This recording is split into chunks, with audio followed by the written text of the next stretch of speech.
Hi all welcome back. ഇന്നത്തേത് ഭയങ്കര variety ആയിട്ടുള്ളൊരു ക്യാരറ്റ് പുഡിങ്ങിൻ്റെ റെസിപ്പിയാണ് കേട്ടോ കാണിക്കുന്നത്. പെരുന്നാളൊക്കെ ആവാറായില്ലേ, അപ്പോൾ പെരുന്നാളിന് എന്തായാലും നമ്മളൊരു പുഡിങ്ങോ ഡെസേർട്ടൊക്കെ ഉണ്ടാക്കുമല്ലേ.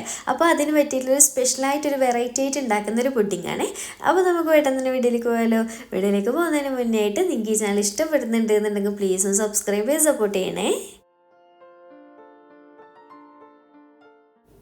അപ്പോൾ ആദ്യം തന്നെ നമുക്ക് ഈ ഒരു പുഡിങ്ങിലേക്ക് വേണ്ടുന്ന ചൈന ഗ്രാസ് ഒരു 10-15 മിനിറ്റ് ഒന്ന് അവിടെ സോക്ക് ചെയ്ത് വെക്കുക കേട്ടോ. അപ്പോൾ ഞാൻ ഇതൊരു പാനിലേക്ക് ഏകദേശം 8 മുതൽ 10 ഗ്രാം വരെ ചൈന ഗ്രാസാണ് എടുത്തിട്ടുള്ളത്. അപ്പോൾ 8 ഗ്രാം എടുക്കുകയാണെങ്കിൽ നല്ല ക്രീമി ആയിട്ടിരിക്കും കേട്ടോ നമ്മുടെ പുഡിങ്. 10 ഗ്രാം ഒക്കെ എടുക്കുകയാണെങ്കിൽ നല്ല കട്ട് ചെയ്തിട്ട് ഷേപ്പ് ചെയ്തെടുക്കാൻ പറ്റും. അത് നിങ്ങളുടെ ഇഷ്ടത്തിനനുസരിച്ച് എടുക്കുക കേട്ടോ, എങ്ങനെയാലും കുഴപ്പമില്ല. അപ്പോൾ ഇതാ ഞാൻ ഏകദേശം ഒരു 1.5 കപ്പോളം പച്ചവെള്ളം കൂടി അതിലേക്ക് ഒഴിച്ചിട്ട് നല്ലപോലെ ഒന്ന് അത് നമ്മുടെ ചൈന ഗ്രാസ് ഒന്ന് മുങ്ങിക്കിടക്കുന്ന രീതിയിൽ വെള്ളം ഒഴിക്കുക കേട്ടോ. എന്നിട്ട് സോക്ക് ചെയ്ത് വെക്കുന്നുണ്ട്. ഇതൊരു സൈഡിലേക്ക് മാറ്റി വെക്കാം. അപ്പോൾ ആദ്യം തന്നെ ഈ പുഡിങ്ങിലേക്ക് മെയിനായിട്ട് നമുക്ക് ക്യാരറ്റാണ് കേട്ടോ വേണ്ടത്. അപ്പോൾ ഞാൻ 2 ബൗളിലായിട്ട് ഡിവൈഡ് ചെയ്ത് വെച്ചിട്ടുണ്ട്.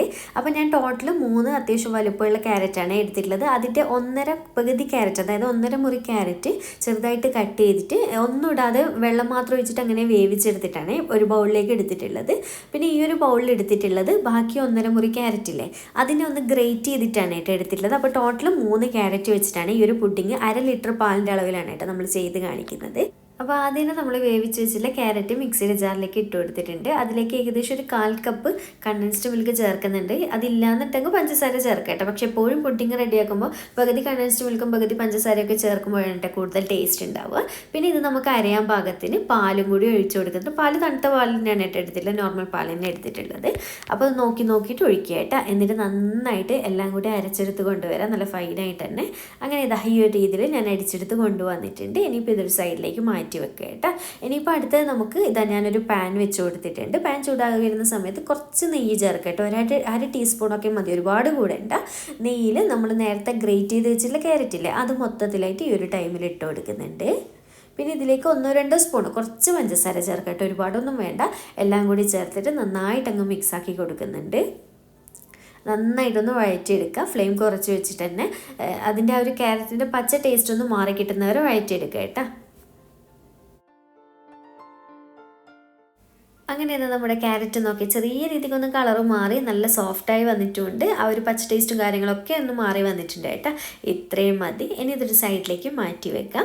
ഇനിയിപ്പോൾ നമുക്ക് പെട്ടെന്ന് തന്നെ പുഡിങ് റെഡിയാക്കി തുടങ്ങാം. അപ്പോൾ ഇതാ ഞാനൊരു പാൻ വെച്ച് കൊടുത്തിട്ടുണ്ട്. നമ്മളിപ്പോൾ 1/2 ലിറ്റർ പാല് വെച്ചിട്ടാണ് കേട്ടോ ഈ ഒരു പുഡിങ് റെഡിയാക്കുന്നത്.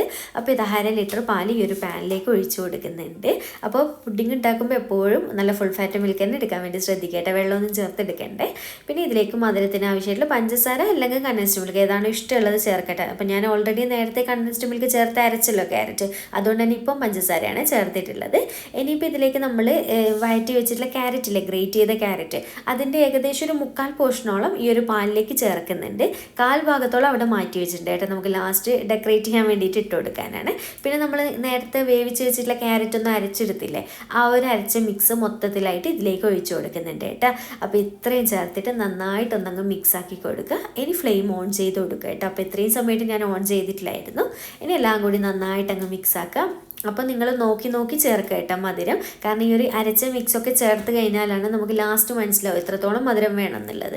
എന്നിട്ട് നോക്കി ചേർത്താൽ മതി കേട്ടോ, പഞ്ചസാരയോ കണ്ടൻസ്ഡ് മിൽക്ക് എന്താണോ എന്ന് വെച്ചാൽ. അപ്പോൾ ഇടയ്ക്കിടെ ഇതുപോലെ ഇളക്കി കൊടുക്കുക. നമ്മുടെ പാലൊന്ന് നന്നായിട്ടൊന്ന് തിളച്ച് വരട്ടെ കേട്ടോ.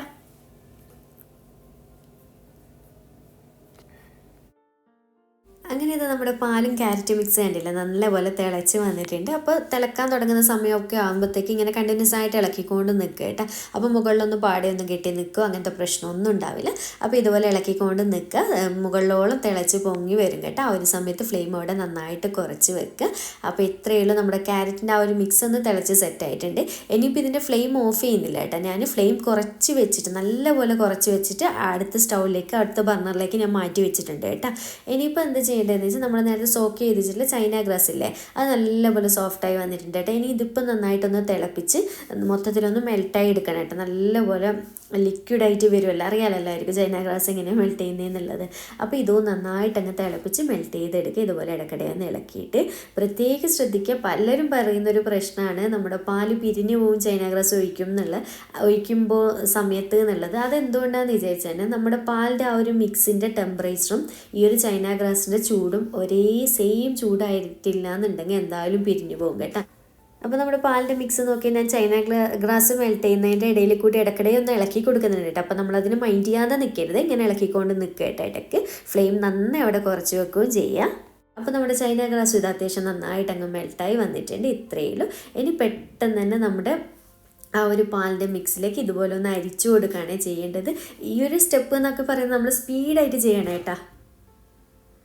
അപ്പോൾ ഇതുപോലെ നന്നായിട്ട് അരിച്ചിട്ട് പെട്ടെന്ന് തന്നെ ഒന്ന് ഇളക്കി കൊടുക്കുക കേട്ടോ. കണ്ടിന്യൂസ് ആയിട്ട് ഇളക്കിയിട്ട് നമ്മുടെ ആ ഒരു പാലിൻ്റെ മിക്സിൻ്റെ എല്ലാ സൈഡിലേക്കും ചൈന ഗ്രാസ് എത്തിക്കിട്ടണം. ഈ ഒരു രീതിയിൽ നന്നായിട്ട് അങ്ങ് മിക്സ് ആക്കിയിട്ടുണ്ട്. ഇനിയിപ്പോൾ കുറേ ടൈം വെക്കുകയൊന്നും വേണ്ട കേട്ടോ. ഒന്നങ്ങ് എല്ലാം കൂടി ഒന്ന് ജോയിൻ്റായി ഇതുപോലെ മിക്സായി ജോയിനായി മാത്രം മതി. ഫ്ലെയിം ഓഫ് ചെയ്ത് കൊടുക്കുക കേട്ടോ. നമ്മുടെ പുഡിങ്ങിൻ്റെ മിക്സ് റെഡി ആയിട്ടുണ്ട്. അപ്പം അതിലൊക്കെ നിങ്ങൾ നേരത്തെ ഒന്ന് ചെക്ക് ചെയ്യണം കേട്ടോ, ചൈന ഗ്രാസൊക്കെ ഒഴിക്കുന്നതിന് മുന്നേ. അപ്പോൾ ഞാൻ ഇതാ പുഡിങ്ങിൻ്റെ ട്രേ ഇവിടെ സെറ്റ് ചെയ്ത് വെച്ചിട്ടുണ്ട്. അതിലേക്ക് ചൂടോടെ തന്നെ നമ്മുടെ ബാറ്റർ ഒഴിച്ച് കൊടുക്കാം. അപ്പോൾ ഇത്രയേ ഉള്ളൂ, നമ്മുടെ ക്യാരറ്റ് പുഡിങ് റെഡി ആയിട്ടുണ്ട്. അപ്പോൾ എപ്പോഴും ക്യാരറ്റ് പുഡിങ്ങൊക്കെ നമ്മൾ ഉണ്ടാക്കുന്ന തന്നെയായിരിക്കും, എന്നാലും ഇതൊരു പുതുമയിൽ ചെയ്തെടുക്കുന്നതാണ് കേട്ടോ. അപ്പോൾ നിങ്ങൾ ഇങ്ങനെ ട്രൈ ചെയ്തിട്ടില്ല എന്നുണ്ടെങ്കിൽ ഒരു തവണ ഒന്ന് ട്രൈ ചെയ്ത് നോക്കണേ. അപ്പോൾ ഇതിൻ്റെ മുകളിലേക്ക് ഞാനിനി എന്തായാലും ഇതൊന്ന് ചൂടാറാൻ വേണ്ടി മാറ്റി വെക്കണം കേട്ടോ. നല്ലപോലെ ചൂടാറിയതിന് ശേഷം ഫ്രിഡ്ജിൽ വെച്ച് 2-3 മണിക്കൂർ തണുപ്പിച്ചിട്ട് കഴിക്കണം, എങ്കിലേ ടേസ്റ്റ് ഉണ്ടാവുള്ളൂ പുഡിങ്. അപ്പോൾ കുറച്ചൊന്ന് ചൂടാറുമ്പം തന്നെ മുകൾ ഭാഗം ഇതുപോലെ വെള്ളം കൊണ്ട് തൊട്ട് വെക്കുന്ന സമയത്ത് ഒന്നങ്ങ് സെറ്റായ പോലെ തോന്നാം. ആ ഒരു ടൈമിൽ ഇതിൻ്റെ മുകളിൽ എന്തെങ്കിലും ഡെക്കറേഷൻ ആവശ്യമായിട്ട് വേണമെന്നുണ്ടെങ്കിൽ നിങ്ങൾക്ക് ചെയ്ത് കൊടുക്കാം കേട്ടോ. ഞാൻ ഇപ്പോൾ നമ്മൾ നേരത്തെ സോട്ട് ചെയ്ത് വെച്ചിട്ടുള്ള ക്യാരറ്റില്ലേ, അത് ഞാൻ ഇവിടെ കുറച്ച് അവിടെ ഇവിടെയൊക്കെ ആയിട്ട് ഇട്ട് കൊടുക്കുന്നുണ്ട്. അതുപോലെ തന്നെ കുറച്ച് അണ്ടിപ്പരിപ്പും ബദാമും ഒന്നങ്ങ് പൊടിച്ചെടുത്തിട്ടുള്ളതാണ് കേട്ടോ. അത് ഒന്ന് റോസ്റ്റ് ചെയ്ത് പൊടിച്ചെടുത്ത് നല്ലൊരു ഫ്ലേവർ ഉണ്ടാവും. അതും കൂടി അങ്ങനെ അങ്ങ് ഇട്ട് കൊടുത്തിട്ടുണ്ട്. ഒരു ഭംഗിക്ക് വേണ്ടിയിട്ട് മാത്രം, ഒട്ടും തന്നെ നിർബന്ധമില്ല. അപ്പോൾ എല്ലാം കൂടി ഇട്ട് കൊടുത്തതിന് ശേഷം നല്ലപോലെ ചൂടാറിയതിന് ശേഷം മാത്രം ഫ്രിഡ്ജിൽ വെക്കുക. 1-2 മണിക്കൂർ നല്ലപോലെ തണുപ്പിച്ചെടുക്കുക കേട്ടോ. എന്നിട്ട് കട്ട് ചെയ്ത് നോക്കാം. അങ്ങനെ ഇതാ നമ്മുടെ പുഡിങ് നല്ലപോലെ തണുത്തതിന് ശേഷമാണ് കേട്ടോ ഞാൻ കട്ട് ചെയ്യുന്നത്. നല്ല അടിപൊളിയായിട്ടുള്ളൊരു പുഡിങ് ആയിട്ട് എന്തായാലും ഒരു തവണ ഒന്ന് ട്രൈ ചെയ്ത് നോക്കുക. അപ്പോൾ ഇതാ ഞാൻ കട്ട് ചെയ്ത് സെർവ് ചെയ്തിട്ടുണ്ട്. ഭയങ്കര സിമ്പിളല്ലേ ചെയ്യാൻ, ഒരുപാട് മെനക്കെട്ടുള്ള പണിയൊന്നുമില്ല. സാധാരണ നമ്മുടെ കിച്ചണിലുള്ള ഐറ്റംസേ വേണ്ടുള്ളൂ കേട്ടോ. അപ്പോൾ എന്തായാലും ഈ രീതിയിൽ നമ്മൾ പെരുന്നാളിൻ്റെ വിരുന്നുകാരൊക്കെ വരുമ്പോൾ ഒന്ന് ഞെട്ടിച്ചൂടെ ഇതുപോലത്തെ ഒരു പുഡിങ്ങൊക്കെ ഉണ്ടാക്കിയിട്ട്. അപ്പോൾ ട്രൈ ചെയ്തിട്ട് ഫീഡ്ബാക്ക് അറിയിക്കുക കേട്ടോ. വീഡിയോ ഇഷ്ടമായിട്ടുണ്ടെന്നുണ്ടെങ്കിൽ ലൈക്ക് ചെയ്യാനും ചാനൽ സബ്സ്ക്രൈബ് ചെയ്യാനും മാക്സിമം ഒന്ന് ഷെയർ ചെയ്തെടുക്കാനും മറക്കട്ടെ. അപ്പോൾ വീണ്ടും ഒരു അടിപൊളി വീഡിയോ ആയിട്ട് കാണാം. താങ്ക്